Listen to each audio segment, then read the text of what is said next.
일본의 최고 스타로서 좋은 목소리와 감동적인 노래들로 사람들에게 인정받았던 일본의 국민 가수. 찬란했던 그녀의 일생을 지금부터 함께 탐구해봅시다.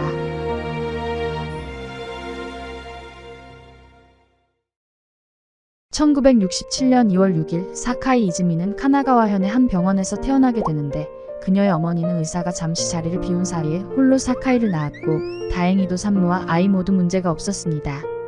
어린 시절 사카이는 다른 아이들보다 키도 크고 여러 분야에서 다재다능한 모습을 보였습니다. 4살 때부터 피아노를 치기 시작했으며 청소년 시절에는 스포츠에도 두각을 나타내 육상부로 활동하여 각종 대회에서 수상하기도 했습니다. 테니스부에서도 활동하고 운동부 코치들에게 무수한 스카우트 제의를 받아 그녀의 부모님은 사카이가 아마도 운동선수가 될 거라고 생각했을 정도였죠. 그러나 사카이는 고등학교를 마치고 여성단기 대학교로 진학해 영어 전공으로 학교를 졸업합니다. 이후 부동산 회사에 취직해 일반 사무직 근무를 하게 되었고 그렇게 회사에서 2년 정도 근무를 하고 있던 사카이는 다른 인생을 살고 싶어 했고 가수를 꿈꾸게 됩니다. 결국 사카이는 회사를 관두고 이런저런 콘테스트에 전부 응모하다가 1989년 가라오케 퀸 콘테스트에 참가하는데 이 콘테스트에 참가한 사람만 무려 2,721명이었습니다. 사카이는 그러한 무시무시한 경쟁률을 뚫고 콘테스트에서 당당히 우승을 쟁취합니다. 그렇게 사카이는 가라오케 걸로 활동을 시작하며 새로운 인생을 살게 됩니다. 음악을 하고 싶었던 자신의 바람과는 조금은 다른 일을 하게 되었지만 소중한 기회라고 생각하고 사카이는 열심히 활동합니다. 이후 레이싱 퀸으로도 활동하며 주간지의 그라비아 모델 등 각종 사진집에서 등장하고 이렇게 본격적으로 모델 일을 시작하면서 기획사와 계약을 맺게 됩니다. 사실 그녀의 본명은 카마치 사치코였는데 이때부터 우리가 알고 있는 사카이 이즈미라는 이름으로 활동을 시작합니다. 기획사에 들어간 후부터는 연예계에 입문하게 되어 여러 방송 프로그램에 엑스트라로 출연을 하기도 했습니다. 이때까지만 해도 그렇게 큰 주목을 받지는 못했지만 연예계 경험들을 조금씩 쌓아나갈 수 있었죠. 음악의 꿈을 놓지 않았던 사카이는 당시 활발히 활동하고 있던 비비 퀸즈 그룹의 코러스 오디션에 참가하지만 아쉽게 탈락하고 맙니다. 크게 실망한 사카이였지만 오디션에서 불렀던 노래가 좋은 인상을 주었는지 그녀의 잠재력을 알아본 프로듀서로부터 드라마 테마곡을 불러달라는 요청을 받게 됩니다. 그렇게 사카이는 그룹의 리드 보컬을 맡게 되었고 밴드 자드가 결성되어 자신의 꿈이었던 가수로서의 활동을 시작합니다. 글을 쓰는 것에도 재능이 있었던 사카이는 발매될 곡의 가사를 직접 작사했고 훗날 발매될 다른 앨범들의 곡들도 거의 다 사카이가 작사를 맡았습니다. 1991년 2월 10일 자드는 굿바이 마이 롤리너스라는 싱글 앨범을 발표하면서 공식적인 데뷔가 이루어집니다. 당시 사카이는 이전까지 정식 보컬 트레이닝을 받은 적이 없었기에 후렴 부분은 특히나 어려워 한밤중까지 녹음이 이어져 꽤나 힘들었다고 합니다. 이런 상황이었기에 사카이는 이 앨범이 성공할 수 있을지 걱정을 하고 있었죠. 그러나 그런 노력에 화답이라도 받은 건지 그녀의 데뷔 앨범은 20만 장 이상의 판매량을 기록하며 다행히 좋은 결과를 얻어내는데 성공했습니다. 이후 정규 1집 앨범을 발표했고 이 앨범도 25만 장 이상 팔리며 사람들로부터 호평을 받았습니다. 그녀는 가수로 데뷔했지만 아직까지 가라오케 걸 계약이 만료되지 않아 녹음이 끝나면 지방으로 모델 활동을 하러 내려가야 했고 2가지 일을 동시에 진행하며 힘든 나날을 보내고 있었기에 방송에는 전혀 출연할 수 없었습니다. 이후 자드는 2번째 싱글 앨범을 발표하는데 이 앨범은 좋은 평가를 받지는 못했습니다.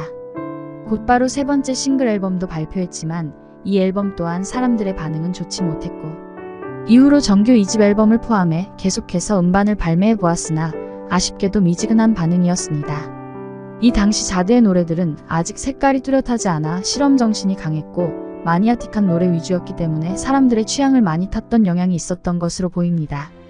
그러다 1992년 8월 5일 자드의 4번째 싱글 앨범이 발표되는데 이 앨범이 45만 장 이상 판매됐고 곧이어 나온 앨범 또한 30만 장 이상의 판매량을 보이며 사람들의 인지도가 대폭 상승하게 됩니다.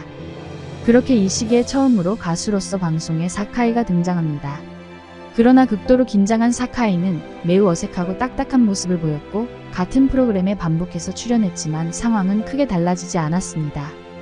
이후 방송활동은 거의 하지 않게 되어 대중들에게 모습을 잘 보이지 않는 신비주의를 가진 가수가 됩니다. 1992년 9월 2일 자드의 정규 3집 앨범이 발표됩니다. 홀드미는 100만 장 이상 판매되어 처음으로 밀리언셀러를 기록하면서 자드가 사람들로부터 크게 인정받게 해준 앨범이 되었습니다. 그 뒤에 나온 노래가 바로 지지 말아요 라는 곡으로 선풍적인 인기를 끌었고 1994년 8회 골든 디스크에서 수상하며 자드를 대표하는 곡이 됩니다. 심지어 인기가 얼마나 좋았는지 학교 교과서에도 실렸다고 합니다. 이후로 내는 음반들도 계속해서 밀리언셀러를 기록하고 오리콘 연간 차트의 1위를 달성하며 성공적인 행보를 이어나갑니다. 그런데 과거 그녀가 촬영했던 사진들이 이슈되면서 사람들이 알고 있는 사카이의 이미지와 너무나 상반되는 화보 때문에 자극적인 루머에 시달리는 일이 생겨 사카이는 남몰래 눈물을 훔치곤 했다고 합니다. 화보집과 악의적인 루머는 다행히도 그녀의 활동에 큰 타격을 주지는 못했지만 사카이는 그러한 사진을 찍은 것을 후회한다는 듯한 말을 하며 루머에 꽤나 상처를 받았다고 합니다. 이 무렵 이러한 일들과 별개로 사카이 이즈미를 제외한 나머지 4명의 멤버들은 모두 탈퇴하여 자드라는 밴드 자체가 사실상 사카이 이즈미 그 자체가 되었습니다. 밴드에 홀로 남았지만 94년도 정규 5집 앨범, 95년도에는 정규 6집 앨범을 발표하고 전부 밀리언셀러를 기록해 완전한 전성기를 맞이합니다. 1996년 슬램덩크의 엔딩곡을 부르고 이 노래 앨범도 100만 장 넘게 판매되었습니다. 사카이는 앨범 자켓을 제작할 때도 꽤나 애를 먹었는데 카메라를 들이대면 항상 바짝 굳는 카메라 울렁증 증세를 보여 스태프들은 잔머리를 굴려 사카이에게 촬영이 끝났다고 말한 뒤 편안한 모습으로 있을 때 찍거나 하는 방법을 사용해야 했다고 합니다. 1999년에는 정규 8집 앨범을 포함해 히트곡을 전부 모은 베스트 앨범 등 3장의 앨범을 발매했는데 총 500만 장 이상의 판매량을 기록했고 14회 골든 디스크에서 3 앨범 모두 수상했습니다. 2001년 9집 앨범을 발표하고 11월부터는 몸 상태가 좋지 않아 사카이는 잠시 휴식기를 가지게 됩니다. 건강상의 이유로 휴식을 시작한 그녀였지만 사람들은 또 이런저런 루머를 퍼뜨리며 남자 문제가 있다는 둥 그녀를 모함했고 사카이를 미행하는 잡지사에 파파라치가 붙기도 했으나 그녀는 평범한 일상의 모습밖에 지키지 않았습니다. 쉬는 동안 자신의 팬클럽 홈페이지에 근황을 올리며 팬들과의 소통을 지속했고 드디어 2002년 5월 사카이는 휴식을 마치고 싱글 앨범과 함께 복귀를 합니다.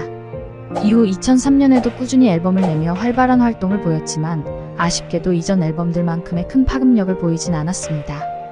마지막 정규 앨범 이후 한참 만에 발매된 정규 10집 앨범부터는 기존의 곡보다 조금 어두운 성향으로 바뀌었고 2004년 데뷔 이후 최초로 자드가 전국 투어를 시작합니다.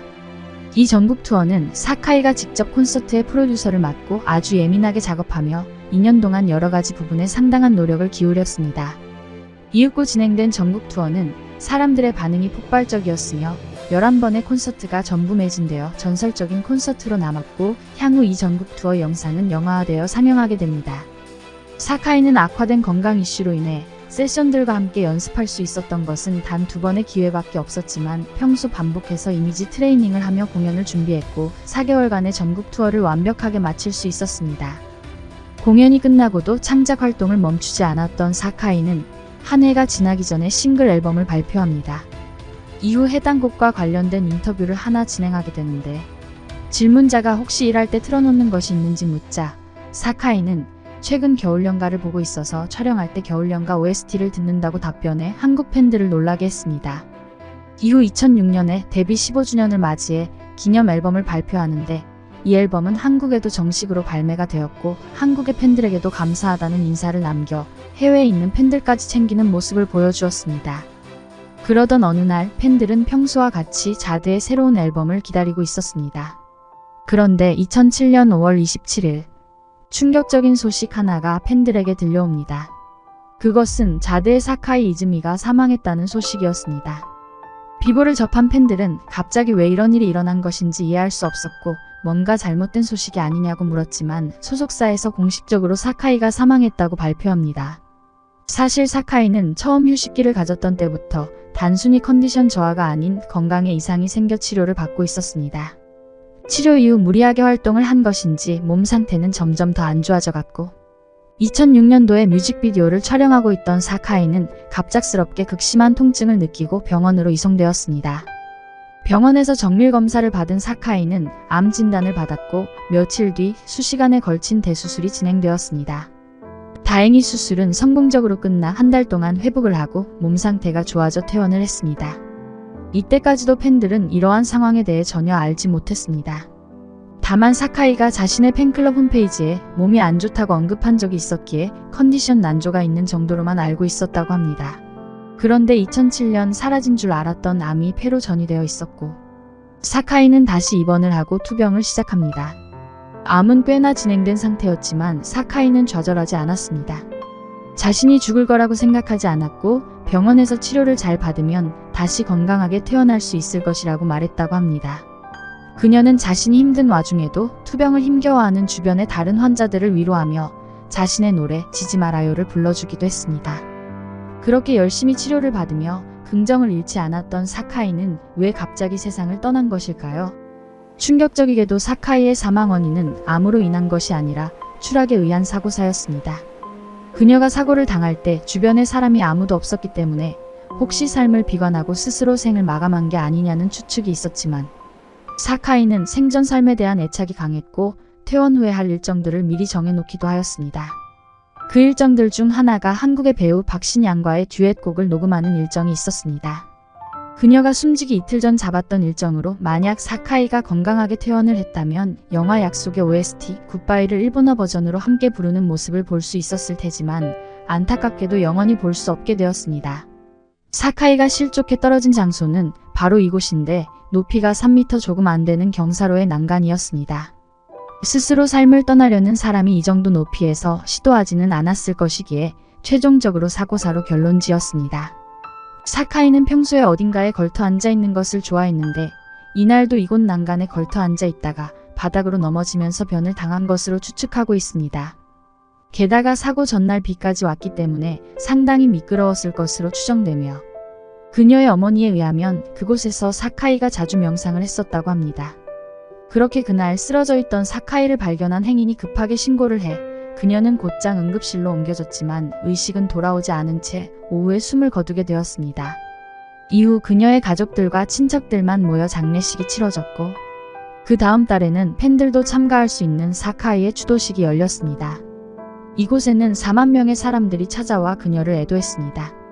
몇 개월 뒤 사카이가 아픈 몸을 이끌고 작업했던 곡이 공개되어 많은 사람들을 위로하고 슬프게 했습니다.